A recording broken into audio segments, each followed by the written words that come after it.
Hi, Shahan. You can talk to each other. Hello, Saba. Hi. Good. Yeah. Should we start?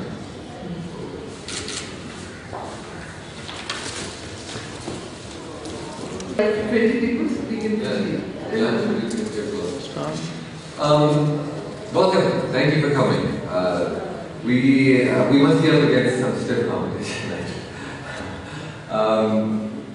So my name is Shahan Mufti, and I am the author of The Faithful Scribe, a story of Islam, Pakistan, family, and war. And this is Saba Naqvi, the author of In Good Faith, A Journey in Search for an Unknown India.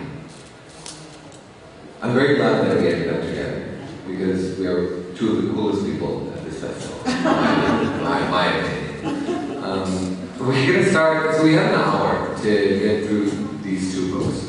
And so I think that the way we will do it is we'll go through Saba's, I will probably pose some questions to Saba first, and then maybe Saba will ask me some questions after that. And then we'll leave a few minutes maybe at the end for questions. So if you feel like we are running too long and you have questions, then we can cut off for you.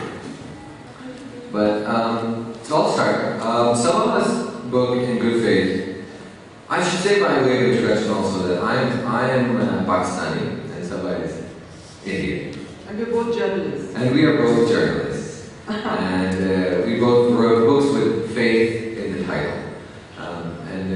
I think that's not a coincidence. Both of us tackle subjects of faith and what faith means in the context of Pakistan, especially Islam. That's a theme in my book very prominently. And Saba actually tackled a whole range of faiths, traditional faiths and non-traditional faiths, and syncretic faiths in her book. Saba's book was, I don't know about Saba actually, you spent some time in Pakistan, right? I have. I've come here before. You know, Shahan, I basically think that where I use religion is more in terms of identities, which become political. And in the case of India and Pakistan, you have two countries which, after the partition and independence, they were carving out identities. So I think in that way we are close to this. You are looking at your own Pakistani identity and your country's search for an identity. I'm looking at what constitutes a so-called active politically active Hindu identity in India in the context of the rise of the right-wing Hindu forces, political growth, and I'm also examining life traditions, as you've seen, which is based entirely on reporting of what happens to people who are both Hindu and Muslim. Exactly. There are actually such communities in India, and so these are examples of that. So that's what I found refreshing and fascinating about your book. Is reading In Good Faith. When we talk about India, we often, and especially when we're comparing India and Pakistan, there's often the simplistic, it's a simplistic dichotomy between secular India and Islamic Pakistan. And I think you complicate that very well in your book. So I guess I'll start right there. Actually, if you could tell us introduce yourself first. I'd like you, in the beginning of the book, you talk about your own personal approach to the subject of religion and the place of religion in India. So could you share with our audience today what your personal experiences with religion and faith are, if you will? I didn't really care about religion till I got identified as having a particular identity. My father was Muslim, my mother was a Christian. But my father's side of the family is very dominant because they were this sort of landed family from Uttar Pradesh. And half of them migrated to Pakistan, and they're doing very well, mostly in Karachi. But so you had all this intellectual tradition, and he would keep lamenting, Zaban Khatam ho gayi, Urdu is finished, and stuff like that. But he also went on to do quite well for himself in India. But there was, I think, the fundamental unitary difference which happens to families such as that is that there was an abolition of zamindari in India at some point. So clearly the land was not something that you hung on to, and my family was divided between those who belonged to the Communist Party and those who belonged to the Congress Party. within my family history, there was never anybody who joined the Muslim League, which was very prominent in the United Provinces of those days. And so we had this ideological dichotomy, and there were people who didn't want to hang on to their lands and whatever. Anyway, the family, there was a gradual impoverishment of my father's side of the family, yet they were culturally very rich and very strong. So I think I wrote my first chapter called My Family and Other Journeys, and it comes from Gerald Darrell and My Family and Other Animals, because they were characters, all of them, you know. Some uncle in a kasbah reciting some poetry, somebody part of the progressive writers movement in India. I mean, so you had all these poets and writers coming into the house and everybody lamenting the end of the culture. But nevertheless, at the end of it, I become an adult. And when I begin my journalism, what is happening in India is the movement for the demolition of the Babri Mosque, which was 2 decades ago. So I've been a journalist for that long, and you were at the Babri Mosque 4 days after. I went there afterwards, so I was not covering it. I went there on my own to find out what had happened, and I've written a chapter on Ayodhya also, on the little things and people in Ayodhya. So this book was actually released in India to mark 2 decades post Ayodhya, because that was a defining phase in India's sort of political journey. And I'm basically a mainstream political writer and a commentator on television. I cover politics, I've covered the Hindu right for years. I met Mr. Modi many times. I've met all the Congress leaders many times. So I cover them, I know them. I mean, I call them on, I call people up. But this was a bit away from that, because I realized that identities are being framed. I may not be something, but I will be seen as a Muslim. And so what happens to people which don't fit into very clear definitions? And we have musical traditions in India, we have shrines in India, we have, in a part of Bengal, there is a goddess called a Muslim goddess. So you have these evolutions of folk evolutions within India. So into that landscape comes polarizing forces. And another very interesting thing, what you have, so in Bengal you have a certain type of assimilation, folk tradition. In Western India, which is the states of Maharashtra, Gujarat, where traditionally the evolution of the Hindu right-wing forces has been, they have always been very powerful. The Rashtriya Swayamsevak Sangh, the RSS, they are very powerful. Then what has happened is that mazars have become mandirs, very gradually and slowly, and sometimes in a dramatic way, because you have a Muslim they sort of tend to give away traditions where the sort of magic boon stuff is picked up by the non-Muslims, and then they move into the guardianship, the trusteeship, all of this of these shrines in Western India. So you have these sort of India is such a large country. And very religiously rich culture. It's rich. I would also, people within the India-Pakistan dialogue, people talk of great civilization, great language. I'm not talking about that. I'm not talking about the great civilization stuff. My book is based on reporting. It is based on the little traditions. It's not based on the grand civilizational thing. We were just talking earlier, and I spent about a year living in India myself, and so I have these snapshots of India, maybe a year-long snapshot of India that I have. We were just talking about the experience of me getting, this is something I noticed, of me getting in autos, which is rickshaws, here, Lahori rickshaws, Delhi they call autos, but getting inside an auto and within a few minutes being able to pinpoint the religion of the rickshaw driver. And that religion is something that is worn on the sleeve almost, in a lot of very public contexts. Not very different the way it is in Pakistan. There are those labels and markers of what tradition of Islam you're from. And in India, you can tell if there's a Saba, and I would love for you to talk about Saba at some point as well. But are they you're a Hindu or you're Muslim or you're Buddhist, whatever you are, that's somewhere displayed in the auto rickshaw. And that sort of challenged me in thinking about, because India, I've always heard of, secular India.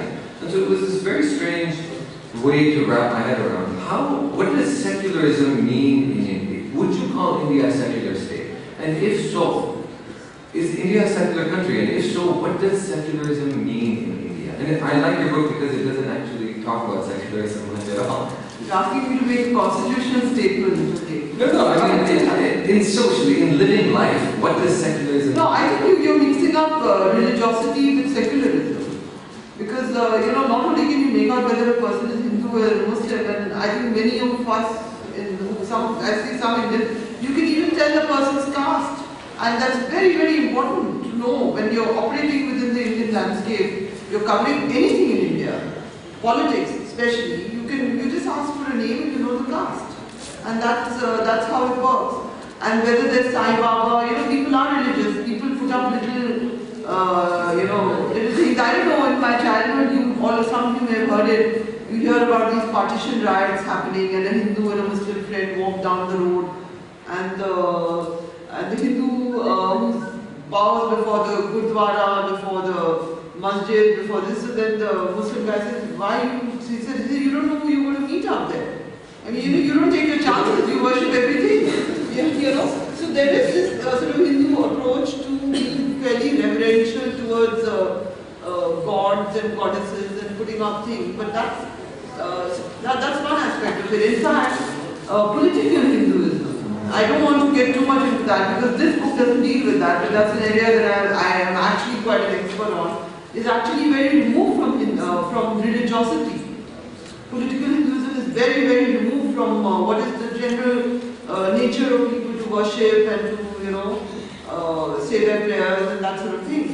And so, secularism in India, the best way that it can work, and when it does work, is when secularism was brought in at the time of independence to guard minorities, as opposed to the idea of a Hindu majority state, which became a reality because there was an insistence on a Muslim majority. They're separate nations. So secularism had to be embedded in the ideas of, now whether, I'm not even going to get into a debate because there have been so many trials by fire that have happened within India. Obviously it's failed, but the idea is that the state protects minorities. There's an interesting idea of even defining minorities. In India, minorities are defined by religious groups.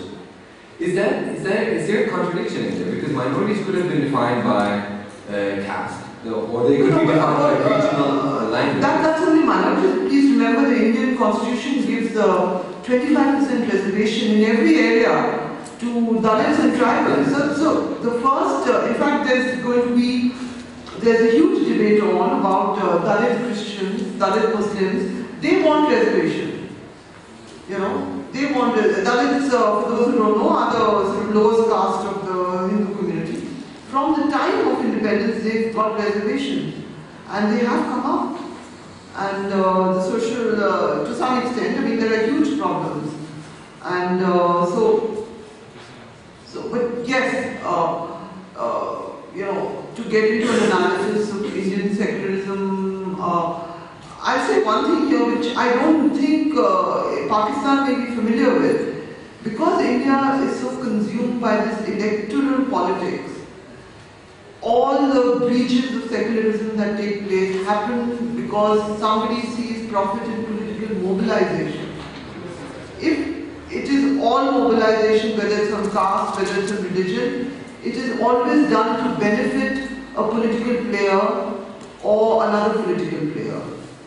So it's actually a very different situation from Pakistan because you are grappling with forces which are international, which are unseen, which are coming from the US, Saudi Arabia, your own search for another identity. Within India, whether it was the riots of Gujarat, which were engineered, which were allowed to happen for a particular polarization, which then saw Mr. Modi's government win a thumping majority. These things, there is a saying, it must be here in Pakistan, jab chot kotwal ban jaye. Basically, we have studied that when the BJP is about to come to power in any area of India, you will find rioting over there. Once they come to power, the rioting comes down. These are the little forces that makes it, it's all part of mobilizing people for the election, for the electoral game. These things happen in layers, you know. So, I would like you to talk, in your book you talk a lot about, at different points you talk about some very interesting syncretic tradition in India, which is something that I think might be surprising to Pakistani audience in here. And Asai Baba being one of them. But I really could speak about, is there something, I mean these are mixtures of different religions, Muslims being Hindus and Hindus also being Muslims and Buddhists and Christians at the same time. Is there something about India that lends to this syncretic formula, or, I mean, why is there, and could you give us an example of some interesting syncretic tradition? Actually, I don't think it's India. I believe it's the same culture survived. And so did they in Punjab. I mean, it's, a lot of it is linked to folk, they may not be linked to the schools of Sufism, which also have faced sort of purification movements and, you know, they become fairly conservative. But in India, it's linked to small communities which converted and then kept their old customs within them. So I'll just give you an example about the Pattachitra painters of Bengal, who all say they are Muslims. They insist they are Muslims. And some Muslims insist they are not. But they insist we are Muslims and they have a Muslim name. But since their art form is all about, they draw art about Hindu gods and goddesses in scrolls, and they open it up and they sing songs about the divinity. So they have kept, they keep one professional Hindu name and they keep one Muslim name. So you know, these are people who fall, and obviously for the purist Islamists, these are very sort of impure Muslims. They don't know the first thing about Islam, but neither do they fit into the Hindu society. So you have communities like that. You have very powerful, popular communities of folk singers in Rajasthan called the Manganyas, the Langas. A lot of the popular songs that you may have heard, they have come out of the Langa Manganya tradition, such as I can't sing, but they've been absorbed into cinema and they've come out of that. They are people, they are Muslims of a particular trade. So you have these communities within India, and they've been studied also, and you know, so you have. There's two interesting tensions going on in your book. So basically what Saba is doing is going around India and showing us vignettes of religious and how faith plays out and exists in India. And there are two, and a lot of your book focuses on the place of, you say at the beginning of the book that you were labeled Muslim at one point, around the Babri Masjid and the Bombay riots afterwards, and that whole scenario in the early 90s. And so there's two interesting tensions in your book going on. One is that Muslims are labeled Muslims all of a sudden. And so the rest of India, the majority of India, sort of is looking at Muslims as one monolith. And the other tradition is, at the same time, 10 years later maybe, or some point, after, I don't know actually, you could identify that point, there is the tension between Islam, the purest Islam, versus these syncretic traditions that you're talking about. How are Muslims negotiating this space, and how is this playing out within Muslim society in India, if it's fair to talk about Muslim society in India? But is there any, I mean, how is this playing out? And I'm specifically thinking almost politically as well. Is there any attempt for Muslim Indians to organize or address these tensions in any way? At a federal, national level, or even local? Anyone, I mean, the reality of anyone who suggests a Muslim party, an all-India Muslim party, is looking for a disaster, because you're talking about the seeds of the partition which play out in politics all over again. You Muslims have to operate within the existing parties in India. They have to, there are small fringe groups. There's one Hyderabad party which has a couple of, which always wins the seat of Hyderabad, which is very aggressive on Muslim politics in the parliament. And one of them made a speech about how Muslims are going to, you know, it was one of those, you can't make speeches like that. It was one of those sort of chest-thumping speeches where So it would be a disaster, and Muslims know that. So are you saying they operate within the existing party. They have to make choices within the existing party mostly. So you will have a situation where you had the left government in Bengal, which ruled for 30 years, had very strong Muslim support. 30% of the population of West Bengal is Muslim. So the partition never fixed that problem. I think between India and Pakistan, I don't think the population of Muslims is as much as yours. India's minority, which is 16%, is as much as Pakistan's population. We have a constant influx of refugees from Bangladesh. Assam's population, Assam's census figures have not been released several times because the figures keep going up because Bangladeshis are coming in all the time. And and there have been sort of resistance to it by the local Assamese. But today I think it's gone up to they feel they're getting into minorities in the state.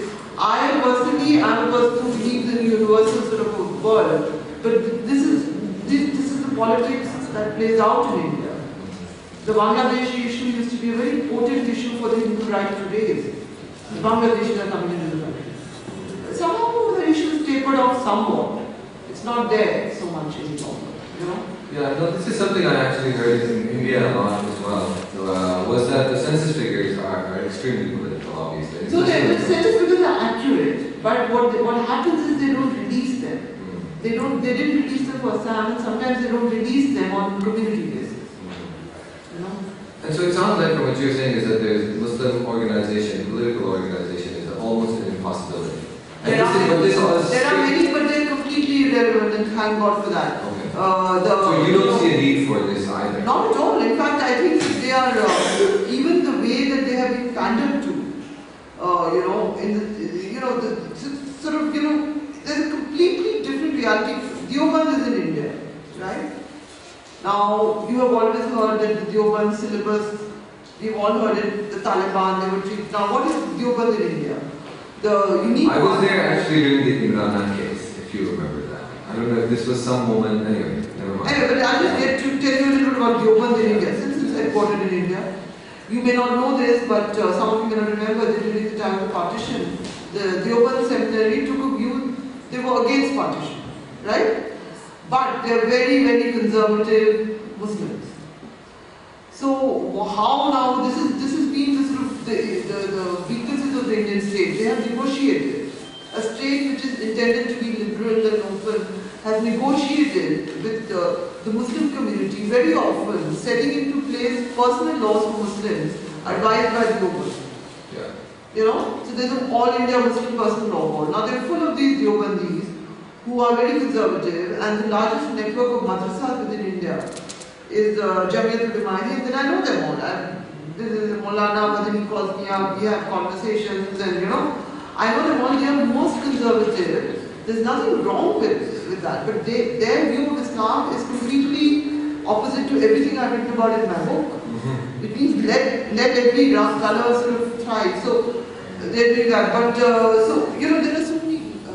We can talk about this. Sorry, is this yours? Yeah. But I think you should carry on. I believe we can hear you. Yeah, Okay.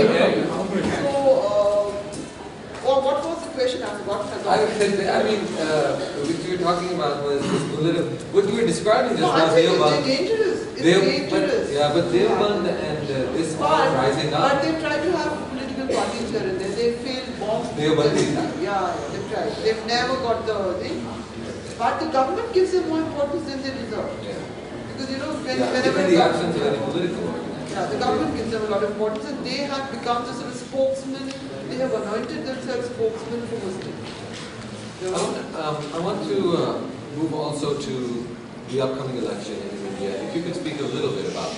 Sorry, I will speak louder. I thought my mic is right on. So the Indian election, we're hearing about this, and it's looking a lot like the BJP Hindu right, or some sort of somebody else sort of outfit is going to show up on the scene in India. Watching this from Pakistan, again going back to earlier, years ago, but there was a moment when, I remember when Advani, he came to Pakistan, and this was quite big news in India, and I think it was quite big news in Pakistan as well, is that when he came to the Mazar-e-Qaid in Karachi, and he made some statements at the Mazar-e-Qaid about what a great leader Jinnah was. I don't know how many people remember this, but Advani and the BJP coming to Pakistan to talk about how amazing Jinnah was as a leader. It was, I think, on both sides of the border, that statement really sent ripples because you had an Indian leader talking glowingly of Muhammad Ali Jinnah, which is something that Pakistanis are not used to hearing. So in some ways it looks like the Hindu right. Is there something about Hindu right that makes, I mean, where do Pakistan and the Hindu right come together? And I also want you to talk about it. Okay, I can say something which may not be very popular. Advani completely blew it with that statement. He did. He went back to He India. blew it, and there was another leader of the BJP who wrote a book on Jinnah, who were expelled briefly from the party. Just briefly, now why did they do it? There is a certain, what was he trying to achieve? He thought he was becoming, if you look at it from the point of view of a liberal Muslim like me, what did he think he was? He was trying to become like Mr. Atal Bihari Vajpayee, who was considered a liberal among the Hawks.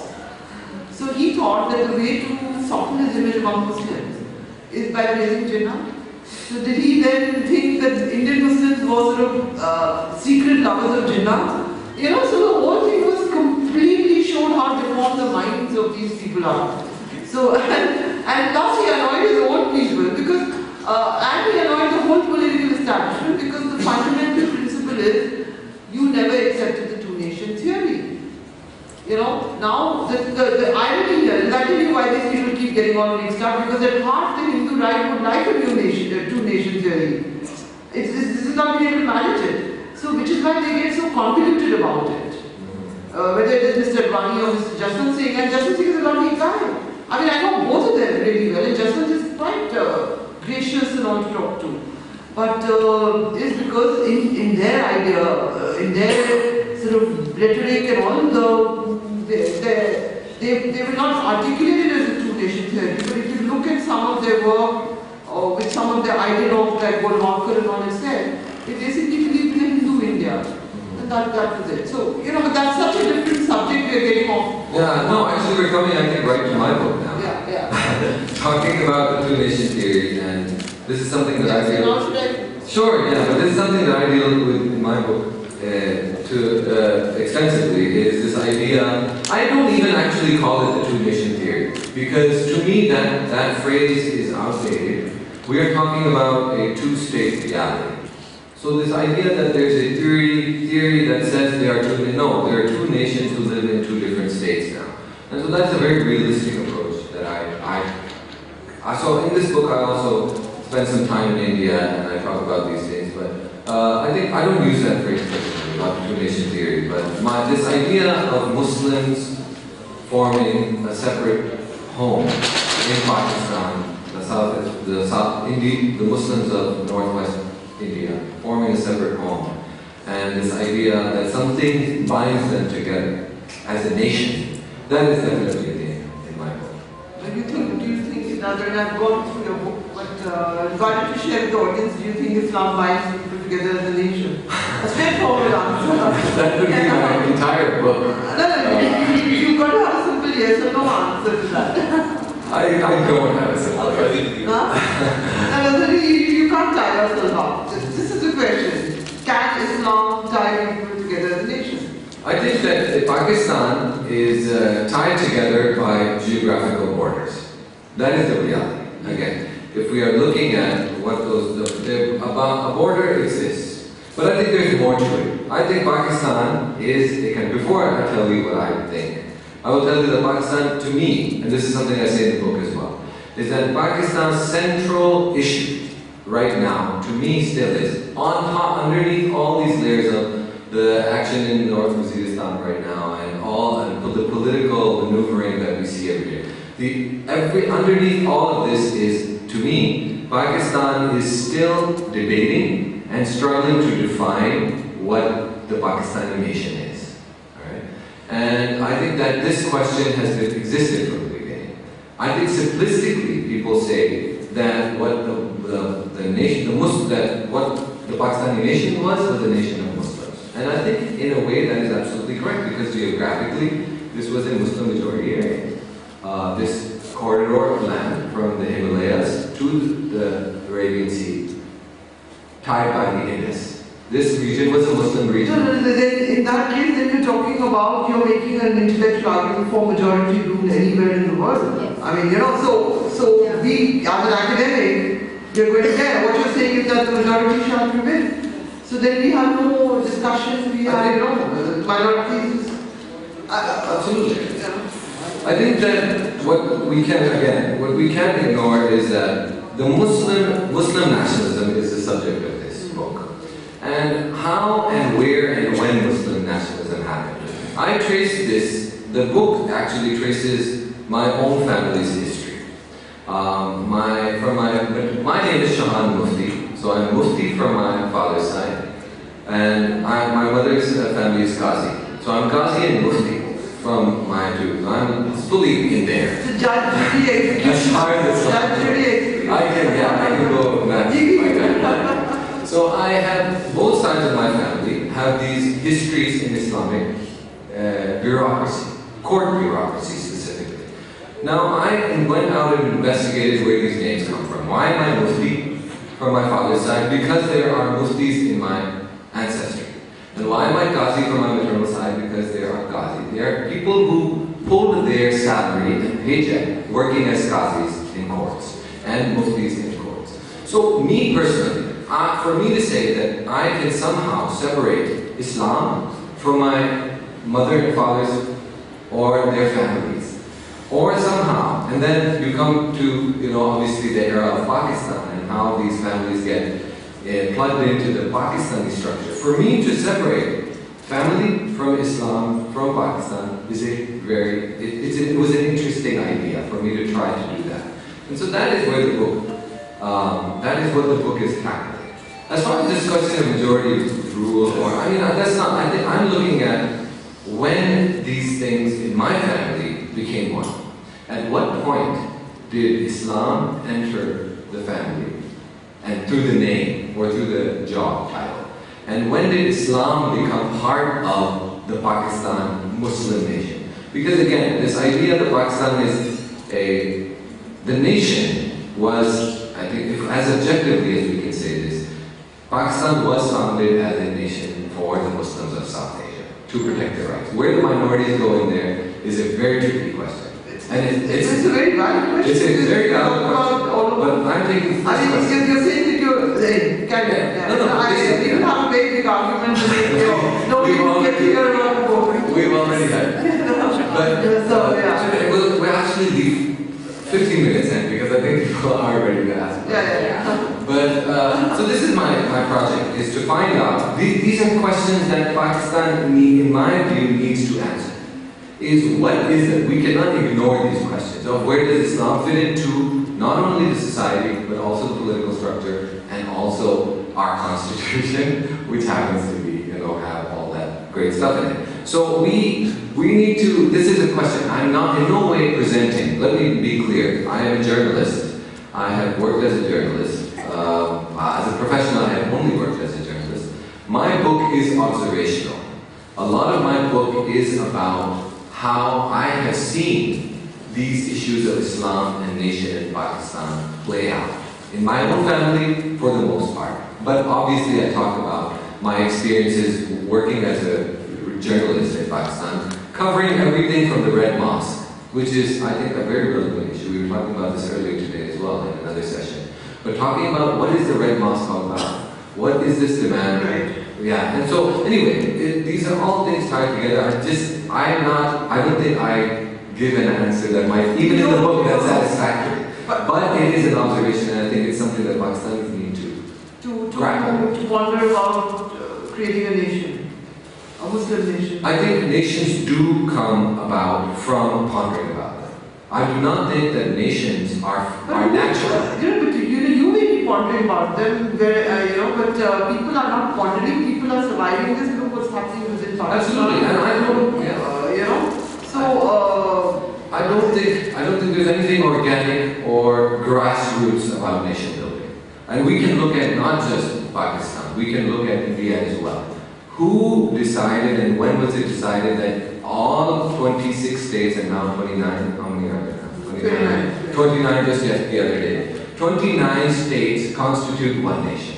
This was a very good pondering by people and a very good story that was told what binds all these people together. And it was a very convincing story with holes in it, which is the holes that you read. There's no story. I don't think we should all get into whether Pakistan made a story or India did it. But the basic point is, as human beings, just look at our region, look at South Asia, and look at the test of any nation which stops being brutal. The bottom line has to be treatment of minorities. And actually we are living through a very troubled time in South Asia because you have a very militant, even Buddhism is becoming aggressive. Absolutely. You have in Sri Lanka, you had the Tamil Lanka, and you had the most violent forms come out of even the Sinhala side of the conflict. You had Myanmar, in Burma you have again a majority aggressive Buddhism. You have in Pakistan, so personally I find it horrifying that people can make excuses for majority rule when minorities are so insecure. I find it deeply troubling, and I feel all this idea of nationalism and creating a nation state, be it in India, Pakistan, anywhere in the world, it is dangerous stuff. And I said this publicly.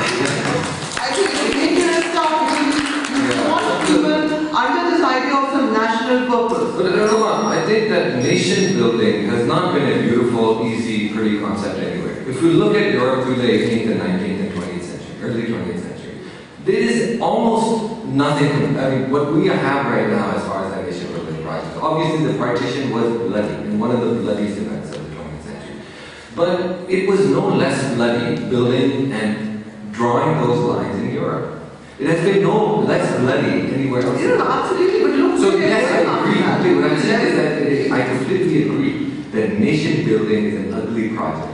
And nation building was an ugly project in South Asia. But it is... It need not be so. I'm saying we are making it so. Because when you talk about... They drew the line, but do you think that people in Western societies are deforming themselves by creating laws which don't even give rights to minorities? No, they're not doing that. There may be many injustices. They're not deforming themselves. I will argue that nations deform themselves when they do that. And I will argue that passionately. They are reaching a level of evolution where there will be protection and rights. And we in South Asia are still talking about setting scores with minority communities. Oh, fixing that is terrifying. You talked about that in your book as well, is the move backwards.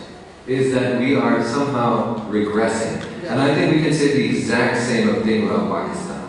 That there's almost a regression in society as far as dealing with nationalism and nationhood in a sophisticated and peaceful way. And I think that is something that's very similar between India and Pakistan. Do people have questions? Yes. Okay, so we should probably get to questions. Yes. So, I don't know, who does anybody want to, should we just take questions? I think the ladies first, she's been raising her hand for a long time. Okay. You can't spearhead ladies. Could you, with the mic, could you take the questions? Okay. Shahan, Yes. you were off the tangent while replying to Saba's question that does Islam make such a nation Pakistan? This is one question. Sorry, I didn't get the question. What was it? The question is, Saba asked you that does Islam binds Pakistan into a nation? Okay, you were off the tangent. You did answer it. Okay, this is what I will say. My second question then you can. Okay. My second question is that instead of appreciating that India is a country which is acting in a constitutional manner, that is why you see most of the Indian problems have been solved, and that is why there will always exist as a nation with 29 subas. That's what. Okay, this question of does Islam bind Pakistan? I will just say this. My book ends. I talk about the 200 years of Islam, history of Islam in this region. My book ends with talking about the Indus River. That is where my book ends. And I end the book there for a very specific reason. is that what binds Pakistan, I think Pakistanis got that answer very clearly in 2010 when the floods hit. When each and every Suba was hit by the floods, even Balochistan. I think the question of what binds Pakistan can be answered in many ways. One of those ways is very convincing to me is that Pakistan is bound by their single one water source that runs through the entire country. The geography of the region of the Indus binds itself. Some people have answered like that. But again, as an observation, that is not the story that has been told to create this nation. I think there could have been a very viable national story told about the Indus civilization. But I don't think that story has been told. I think the story that has been told for generations and generations and generations and generations, which I trace through my own family's generation, has been a nation of Muslims. And which has its own, it is also a story that has been told, but it comes with its own challenges. Do I think this is a failed concept of a Muslim nation? That far I won't go. If I was to write it, I would write it maybe differently, but I'm not writing it. I think Shahan and I have to have another round of fighting. We will leave it, please. I'm not being embarrassed because in India and two, Indian writers over here, and I'm empathizing and completely on the same wavelength as Saba. I mean, as a Pakistani, and I assume we're about the same generation. After about 3 generations of having come into being, we should be a little self-confident as a nation. And a very simple question, does faith bind this country, or does any faith bind any country? It's a very simple question. The answer is no. And it has absolutely no reflection on undermining us as Pakistanis. I mean, so I found it actually very embarrassed, at your sidestepping and hesitating and trying to justify and avoiding, etc., which is a reflection of many people's identity crisis in this country. And for the record, what you stated that Pakistan came into being for a nation of Muslims is factually incorrect. Jinnah, as what you said, your conversation about the Muslims of India today, Jinnah didn't to some extent make Pakistan, never did. Jinnah, under any circumstances, would only imagine this nation to be a secular state. In deed, in writing, in thought, and how he fought the freedom against the Brits. So the idea, 3 generations later, our generation trying to justify an Islamist state is embarrassing because it is factually incorrect. Should I respond to that? I'll just say one thing. I agree with the emotion that you're expressing because these are things that trouble all of us. I don't want to get into, these debates about who was right and who was wrong in history get so heated.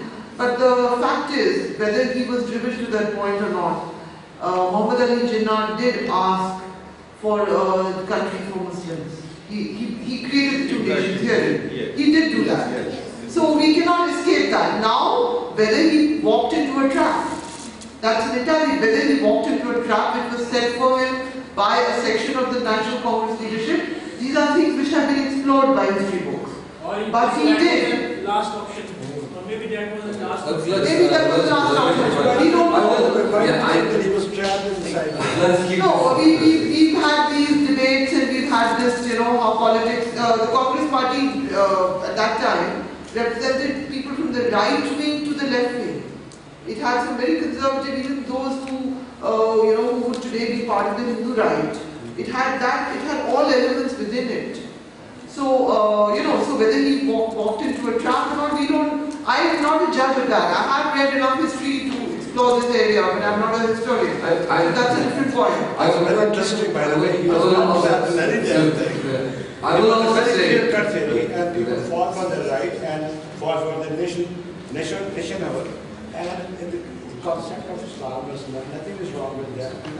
okay, I will also say, hide behind the same thing. I am not a professional academic historian, and I do not claim to be a historian of it. But what I will say is that I think it's also dishonest for Pakistan to pretend like it is any other state. I think there is a Pakistani exceptionalism. There are very few states that have been in the history of man, in the nation building process against all over the world. Nationalism based on religion, there are very few countries we can count on our hands. Nationalism based on an identity that has something to do with religion, there are very few. I think, that's what I'll say, that's as far as I will go with this, that to say that Pakistan's problems with its relationship with Islam, Muslimness, whatever you want to call it, that those questions are easy or simple, I will not do Two that. separate things. They're two separate things. Don't tell that. Don't tell that. Yeah, please. The gentleman there. Please come in. Microphone for here has questions. I can say without it. One point I would like to mention here, that the exploitation of religion has been fully done by all the power seekers. Maybe the religion has not been the main issue. I mean, the men behind that issue made it an issue. Today, if we are talking about Taliban, we are talking about extremism. Who did this? What was the objective? The religion never was an issue. True. Shia-Sunni divide was never an issue. Suddenly it becomes an issue. Absolutely. And when the Pakistan was made, Jinnah went for a Muslim nation, and he's very clear about it, but he wanted a secular state. A secular Muslim nation. Okay, that is the answer. It was a Muslim state. It was a Muslim state. We should discipline. We need to get to us. Sorry, start. Wait. You've already asked, so let's move on to some. Can we go there? And Mike, 1 second. yeah, we'll go with you and then we can. Yeah, because I also raised my question a long while ago. My only question is, if any of you could comment likewise how secularism in India has come to mean pushing back a monolithic identity, while over here in Pakistan it has come to mean pushing back theology. pushing back a monolithic identity and a theology. Yeah, in India it's like pushing back a monolithic identity, and over here it's Which monolithic identity? like any religious monolithic identity. But over here it is. I don't know. Look, secularism in India is something which is very tattered, but it is there in the constitution. So you have victories, you have many defeats because of the political mobilization, which is still played out around Hindu-Muslim things in certain areas. But the state ensures minorities' rights. In many minorities, we've had a president, we've had a chief justice, we've had a top stars. You know, so it's not as if there's a blockade for Muslims. And protections, you know. Yeah. So we've had Okay, I actually have a question, not a comment. Both of you seem to be arguing cross purposes on certain issues, and the arguments that you're making also, perhaps incidentally, are consistent with your own identities, however fluid they may be. So I just want to ask, having read each other's books, if you were to be in a different situation, so if Shahan, you weren't a Punjabi Muslim male from Pakistan, but were maybe a Christian woman from Sindh in Pakistan, or from a majority identity in India, and similarly Saba, if you were maybe if you were on the other side of the family and you come to Karachi and be based here, would you have made the same arguments perhaps, or would they have would that have informed your books in a different way? I'll tell you, I've thought about this deeply, and there is no question. I have concluded, I have actually given a small TED talk on this, how this idea of nationalism, forget about Pakistan, within India, it is always stamping on someone else. So I am ideologically opposed to this whole idea of constructing things at the cost of other people, of creating the little people to squash all the time.